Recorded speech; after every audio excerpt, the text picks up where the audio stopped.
firstly, this is a small disclaimer to the YouTube algorithm. Please do not claim my video. This video is an educational video about a BBC article, which is on a medicinal cannabis factory in the UK. My audience is predominantly from the UK, and this is news from the BBC, which we will be looking at today. I do not break any TOS. I follow all of the rules. I am not condoning nor telling anybody to do anything. We are simply going to go over the article today and give our thoughts and feedback on it. Once again, YouTube, please do not mess with this video. Thank you. Hello, welcome YouTube world, welcome Sunday subscribers and anybody who might be new.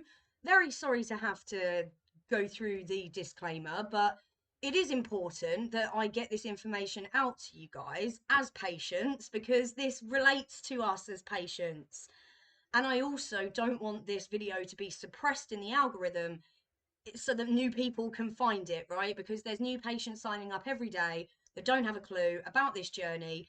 Some of you are listening to me right now who maybe 3-6 months ago didn't have a clue, found my videos, and now you're like rolling through it and and you're giving advice to other people, right?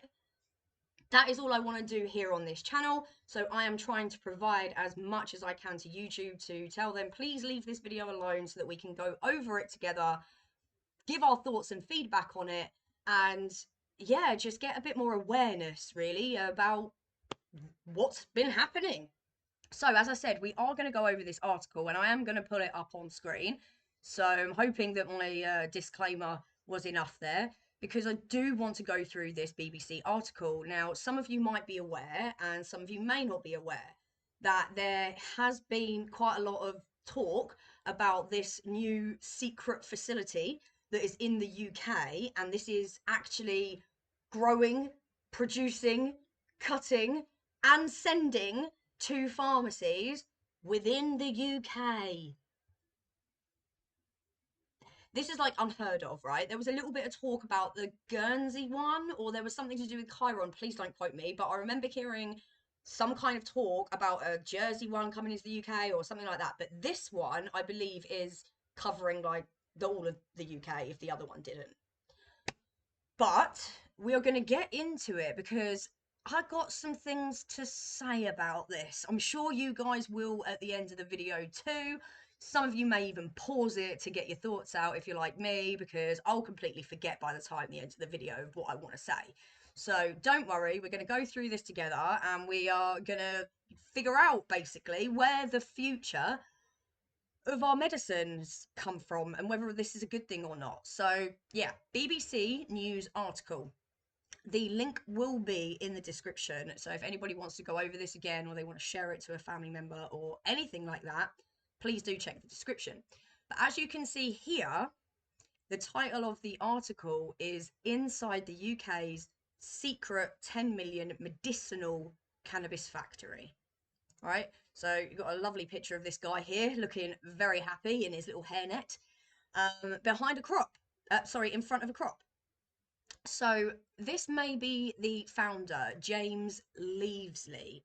So I've looked into this article a little bit, which is why I kind of want to have a few words about a few things on here, but we are going to read it together. Now, for those of you who maybe don't want to listen to me go through the entire article, that's totally fine. I'll leave it down in the description so you can read it yourself, but I am going to read the entire article. I'm not just going to scroll through and have you guys read it. Reason being, there's a few. Some people might not be able to read as well as I can, and it's just easier for them to hear it, audibly learn. I'm a visual learner, so I'm sure people are audible learners. And number two, some people might be popping off doing little bits and pieces in their house, so they can't read it, but you're happy to sit there and listen to this in the background, right? So get some snacks and get some drinks or whatever you want to do whilst we delve into this article. So this was posted on the 8th of December this year, okay? So super recent, 8th of December. I'm filming this on the 14th of December, so literally like last week. And we start. Since it was legalized in the UK, the number of medicinal cannabis prescriptions has surged.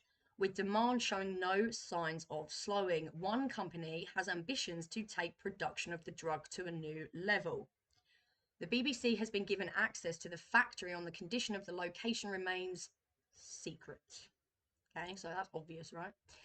To enter, we need to prove our identities, go through 2 secure gates, and finally pass through a bulletproof door. The security team is ex-military. We have hundreds of CCTV cameras around the place, all infrared, says James Leavesley, one of the founders of Dalgety. So this is the name of the place. So it's not the Celadon place, right? Because there was a video that I put out about Celadon, but this is called, I guess, Dalgety, I think. Don't know. That's the name that's there. According to the company, this high-tech facility is the first in the UK where cannabis can be grown, packaged, and sold directly to pharmacies from a single location. All right? Some pictures here. Again, YouTube, this is all on the article, okay? This is not me. This is an article on BBC, okay? By January next year, 2025, the company aims to be producing enough cannabis for thousands of prescriptions per month. Must be a big facility. James first became interested in growing legal cannabis 6 years ago. Now, this is one of the points that I want to talk about, but I will go over it first. Although he does come from an agricultural background, for many years he worked in the oil and gas industry. In 2018, when cannabis was legalized for medicinal use in the UK, the apparent demand for the drug caught his attention. Did it now? There was a government survey showing that there are 1.8 million people in the UK sourcing illicit cannabis to help alleviate their medical conditions, he says. I'd argue that it's probably more than that, but some people just aren't surveyed, right? So I wouldn't have got this survey. I don't take part in surveys, but you can add me to that statistic, right? The same year, he discussed the issue while sitting around the dinner table with his father and a family friend. Imagine that. Imagine just turning around going, hey, yo, weed's legal now. Should we grow it? The friend revealed he was also keen to get into the cannabis sector, so they decided to go into business together and formed Dalgety.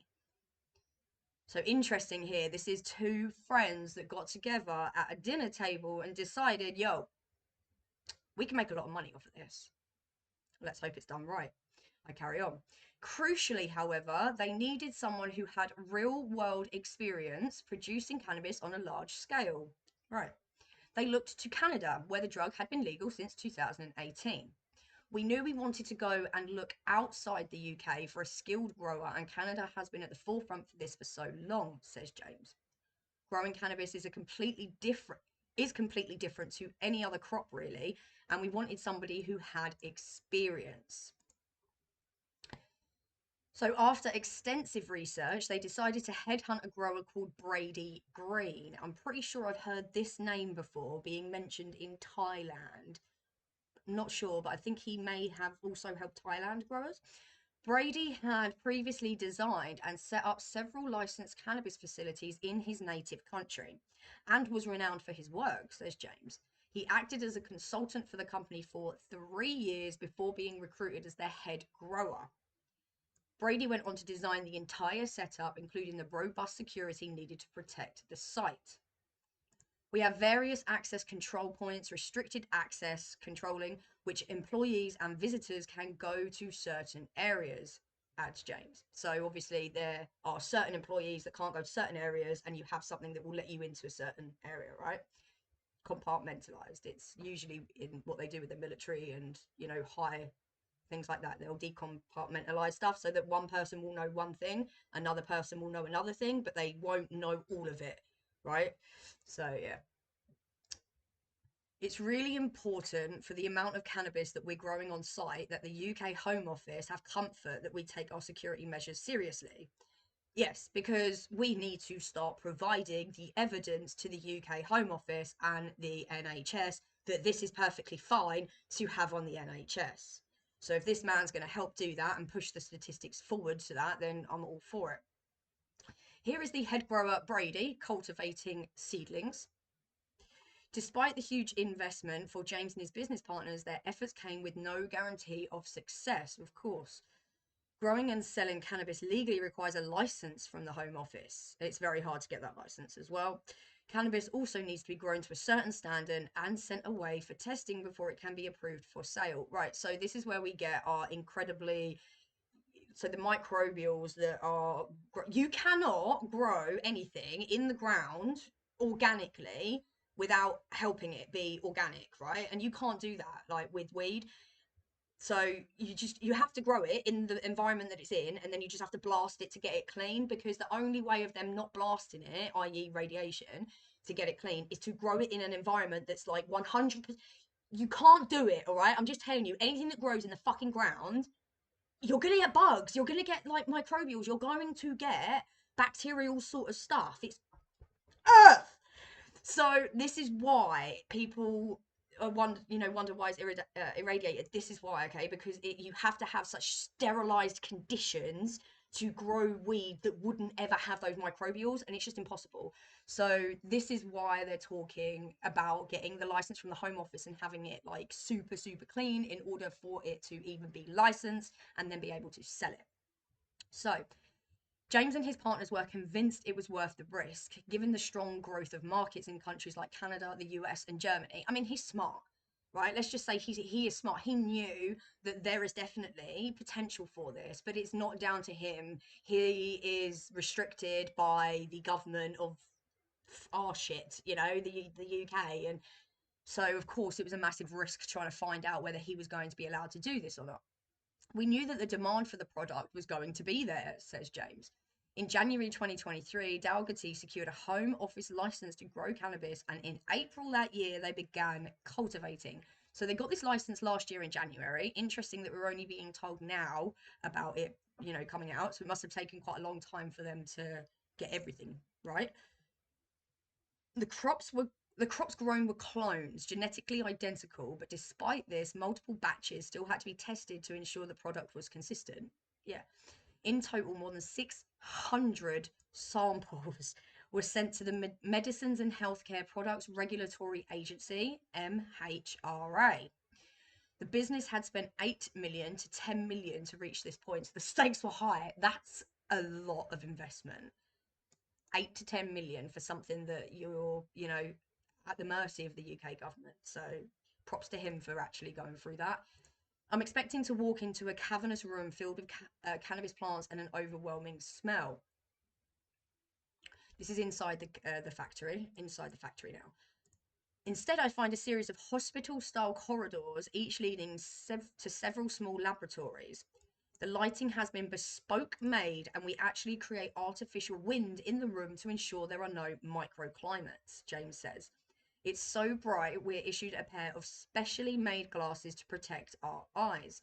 James explains it takes about 12 to 14 weeks to create the finished product. 2 weeks of that is spent in the drying room. As the door slides open, the surroundings are notably different, darker and cooler. Once dried, the plants need to be prepared before being packaged. James takes us into a larger lab where 6 people suited up in overalls, hairnets, and gloves. They've been hand picking due to their experience in agriculture or interest in the business. The flowers will go on to be packaged and sent to patients. This is what we like to see. Hand trimming, right? So 2 industries in one. All the plants are trimmed by hand to separate the flowers. Now, I do just want to add my thoughts on this, because I don't know if anybody else has thoughts on this. While I appreciate that everything is being meticulously cared for and hand crafted and trimmed this way, these poor people's hands, right? I have carpal tunnel, and it can get pretty fucking bad and painful, and I can only imagine that after doing this all day every day, you're gonna get some sort of carpal tunnel from this. So I'm happy with having automated trimming, as long as the trimming would be as the standard that's good enough, right? I don't necessarily want to be entitled to the point that I'm like, I want everything hand trimmed by hand. I'm all for hand trimming, but I'm also like all for saving these people's fucking carpal tunnels, because it ain't fun having it. It's really not. You know, you're not born with it. You just develop it after doing repetitive motions, right? My repetitive motion was cleaning when I owned a cleaning business before COVID and whatnot, right? But this is repetitive. I'm just saying, like, these poor people's arms. So they are hand trimmed right now. We can see that they are being hand trimmed, but I wouldn't put it past some of the companies here to start leaning into automated. I don't know. It's just my thoughts. Don't know about you, but I just feel like we need to give people back some fucking time and some painless hands, you know? So in September this year, James and the team secured their second license, which gave them permission to sell the cannabis. So he got his license to create it in January 2023, and then in September this year, 2024, is when they had their license granted to sell it. James believes the challenge of getting both licenses is the reason no one else has been able to build an all-in-one facility. So this is very important, right?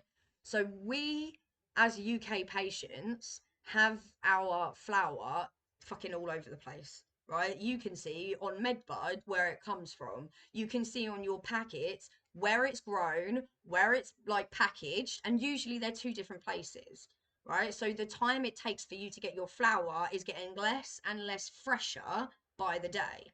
So to have a facility in the UK that is able to provide all of that and cut down all of that production time, flight time, and all of this freshness, this is great. So he is saying that the reason that we don't have that right now is because these industries aren't doing the two licenses in one. And we find that because you have the industries that have license to grow, right? So they grow it, but then what do? They send it somewhere else to be able to sell it. So if they were able to grow and sell it themselves, it doesn't need to go here, there, and everywhere. So this is why we have this issue right now. And if there are people in the future that are looking to do this, they have these options to do the two in one and make it like this, or continue the way that we've had it and produce it but not sell it. So I think this is really good. I really, really do. This all-in-one facility is great. It's almost two industries combined in one. So it's an agricultural business and it's medicinal and pharmaceutical business as well. And most people have the ability to specialize in one or the other, but not both, he says. The company aims to take its product to market in January. So interesting. I'll have to try and get me hands on some of this. By this point, James says that they will be able to produce enough for 4,000 prescriptions a month. And the company already has partnership with prescribers and clinics. So I'm going to be asking my clinic about this. I'm going to say whether they are, whether we can get some of this or not, because there's a load of patients and subscribers and watchers that are on the same clinic as me. So I'll find that information out for you guys. There are currently about, right, okay.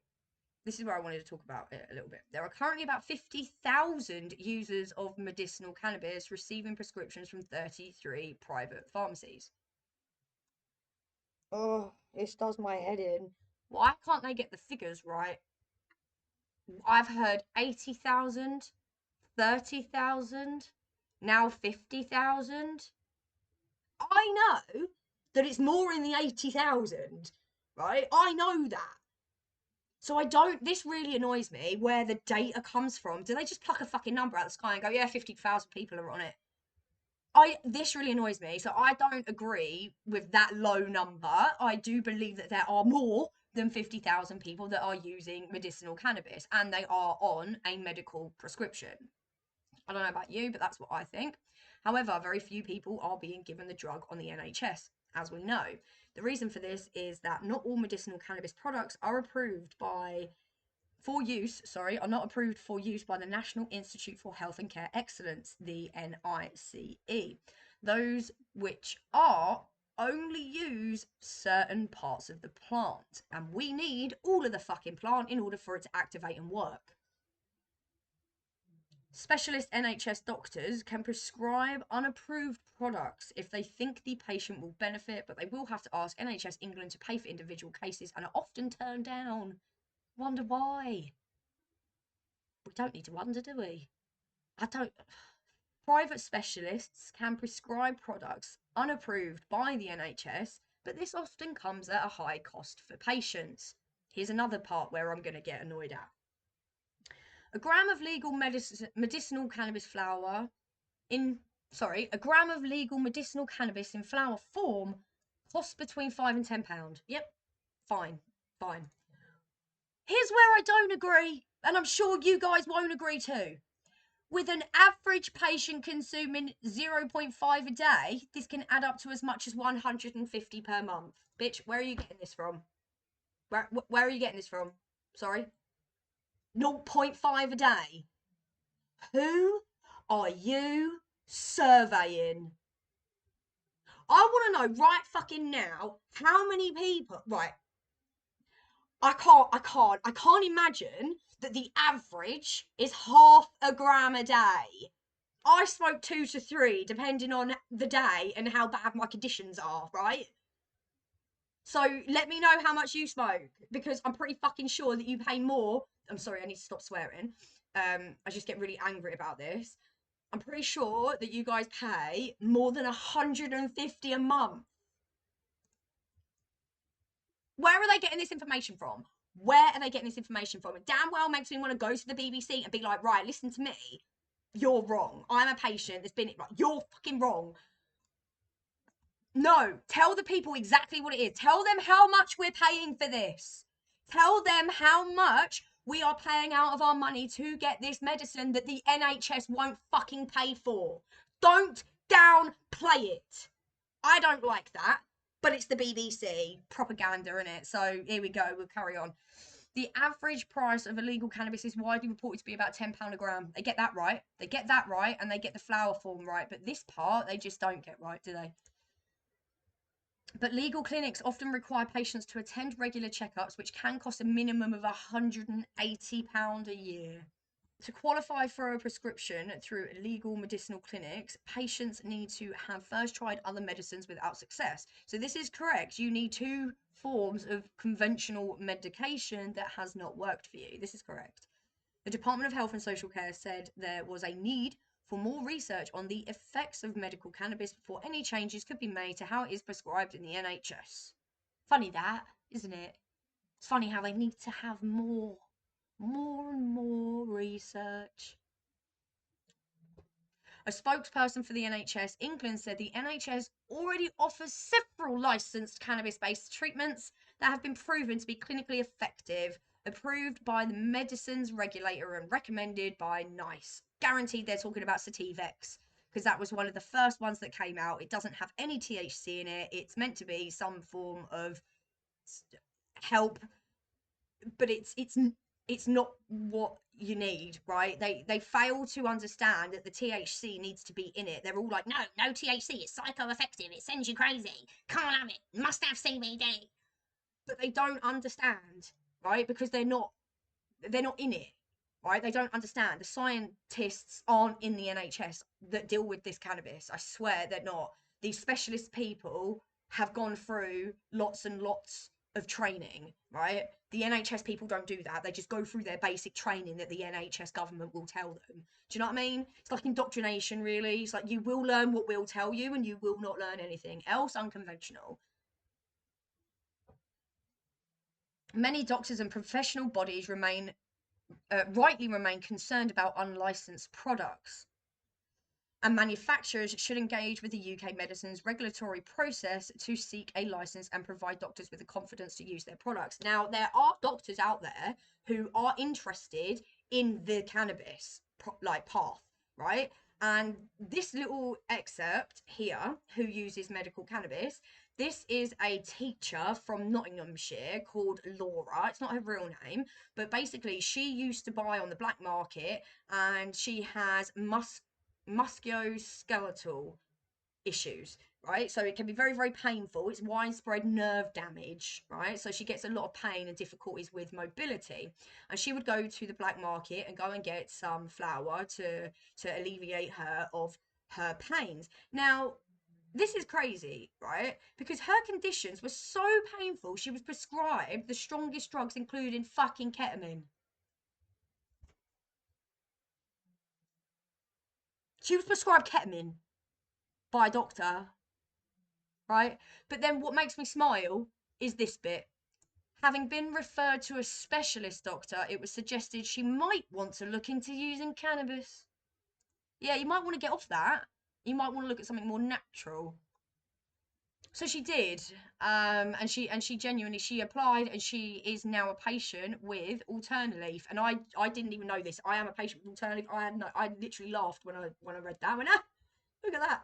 So she's with my clinic now, and that's crazy. Like, hearing this poor woman have to have fucking ketamine given to her, and now she smokes legally, right? So this is just a small little excerpt that I wanted to just highlight, because how many other people are being prescribed these sorts of drugs? I didn't even know that like, I know they prescribe opioids and stuff, right? Which is terrible, because I've recently found out like the opioid addiction and how bad that is and what it actually does to you. It's crazy. I've been learning about like fentanyl, because I had no idea what fentanyl did. So now I know what that does, and then it's an opioid, and the addiction to the opioid it's so bad. Like, it's so bad. Why would they put somebody on this? Reason being, because the normal doctors will not tell you about medical cannabis. Like, they literally won't. You have to be told by somebody or somebody else or hear from it or blah, blah, blah, blah, blah, blah, just to get a little bit of, oh, what's that? Oh, what's that? Oh, blah, blah, blah, blah, blah. Oh, fuck me. Let me go and have a little look. Without that person talking, like, without the awareness of this, we're just going to see people like this all day long, like, legitimately. My gosh. Like I said, I'm going to link the article, but I just wanted to talk about it and get your feedback and thoughts on this, because I've got mixed feelings. I think it's a great idea. I know they've gone through a lot to get to this, and I think it's really great. I just don't want the prices to be risen in order to, you know, pay back that 3 to 10 mil. Like, I totally get it from a business like perspective and things like that, but I just, as a patient, for myself and all the other patients that watch my channel, I want the best for us. And so I really do hope that these guys, this James guy, really does have our interests in mind, because I just don't really know how I feel about that part where it was just like, oh yeah, I don't know, I can't get it out of my head. Okay, I'll just be honest, my honest thoughts. I can't get out of my head the fact that he's obviously a farmer, and he's just looked at the, like, cannabis being legalized in 2018. It's just like, oh mate, we can make a lot of money out of that, and not care about the patient, right? Because obviously he's got to get these licenses and make sure that it's all legit, but he's being made to do that. I don't know. Am I too skeptical? I don't know. I want your thoughts and opinions on it. I just don't know how I feel about the way that it says there about, oh, money, oh. Not the fact that, like, oh, my wife suffers from it, or, you know, I suffer and I use it. That wasn't it. It was, we're around a dinner table, I've had an idea, we can make money, let's do it. I don't know. Let me know how you think about this one. I don't know. I'm so sorry for the long video. It's really, really long, but I just wanted to get this out there for anybody that doesn't know about this. And also, sorry, I said last week that I was going to be bringing you a black market review. Didn't happen, did it? I smoked it all, didn't I? So that's not going to happen. I'm going to try and get some more. It was permanent marker. And of course, I will see you next week with the tattoo video. Love you guys. See you then. And I'm thankful for the fans, the love, the listeners. Yeah, and I'm thankful even for the ones that don't believe in us.